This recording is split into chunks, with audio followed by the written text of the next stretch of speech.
संसार में संबंध बहुत ही महत्वपूर्ण होते हैं। अब प्रश्न यह उठता है कि संबंध कैसे होने चाहिए। संबंध शब्द के प्रारंभ में ही सम शब्द आता, शाम अर्थात समानता। किसी के साथ संबंध निभाते हुए इतना मत झुकिए कि उठने के लिए किसी के सहारे की आवश्यकता पड़ जाए। स्मरण रखिएगा, जो झुकाना चाहे वो कभी संबंध निभा नहीं पाएगा। संबंध उसी के साथ जोड़े जो आपको समान माने, आपको सम्मान दें, क्योंकि सम्मान से ही संबंध पनपेगा और बढ़ेगा। कहते हैं कि हमें जीवन में कभी ना कभी किसी ना किसी स्थान पर प्रेम होता ही, फिर चाहे वो माता पिता को संतान से हो, ज्ञानी को ज्ञान से हो, किसी कलाकार को कला से हो, आदि इत्यादि। किंतु वास्तव में यह प्रेम ही है। मोह भी तो हो सकता। प्रेम और मोह में अंतर क्या है? अंतर है बंधन का जो आपको बांधे वो मोह है, प्रेम नहीं। प्रेम वो जो आपको मुक्त कर विकास की ओर भेज। फिर आपको एक उदाहरण देता। कुछ माता पिता अपनी संतान को किसी अन्य नगर में पढ़ने के लिए भेज नहीं पाते। उसे ज्ञान में अपने अनुभवों से सीखकर अपना स्वयं का एक व्यक्तित्व बनाए।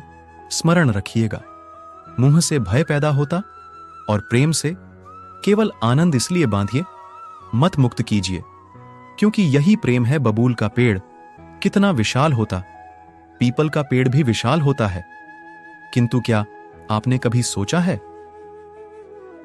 क्यों बबूल के पेड़ को काटकर उसका उपयोग किया जाता और क्यों पीपल के पेड़ को पूजा जाता?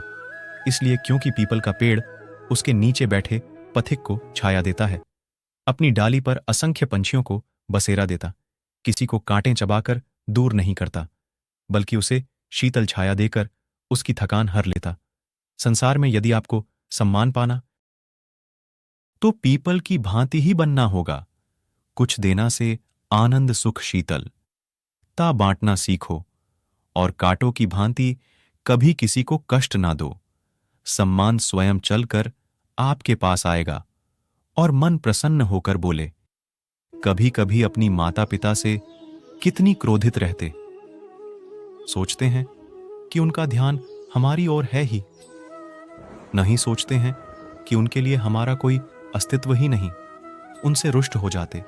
किंतु क्या कभी आपने अनुभव किया, हमारी आंखों से हमें हमारी नाक कभी दिखाई नहीं देती, क्योंकि वह आंखों के बहुत ही निकट, आंखों के मध्य में। किंतु जब कोई मुख पर प्रहार करे, हाथ सबसे पहले नाक के क्षेत्र को ही ढक लेते। माता पिता भी कुछ ऐसे ही होते हैं, आपकी भलाई के लिए, आपकी सुरक्षा के लिए सदा तत्पर रहते। इसलिए उनके प्रेम को कभी मत आड़िए।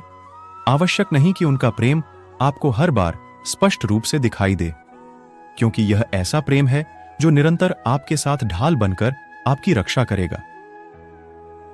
बहती नदियां कितनी सुंदर होती हैं, पावन होती जहां से जाती हैं, वहां एक नया जीवन प्रदान करती, रात को सींचती, अकाल को दूर रखती, और कदाचित इसीलिए नदी को मां समान पूजा जाता।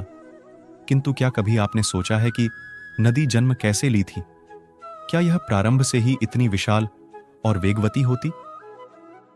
नहीं, वर्षा की छोटी छोटी बूंदें गिरकर मिलती, सूक्ष्म धारा बनाती, धारा पर्वतों के हिम को काटते हुए स्वयं में पिघलाते हुए जल प्रपातों से गिरती, चट्टानों से टकराती और फिर जाके नदी बनती।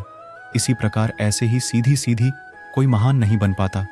छोटे छोटे प्रयास मिलकर एक विशाल व्यक्तित्व बनाते। इसलिए जीवन में प्रयास करते रहिए, अस्तित्व अपने आप ही बन जाएगा। सीमा होती कठिनाइयों की, पीड़ा की, संकट की, अंधकार की। यदि किसी की सीमा नहीं होती तो केवल कड़े परिश्रम आपने देखा तो होगा।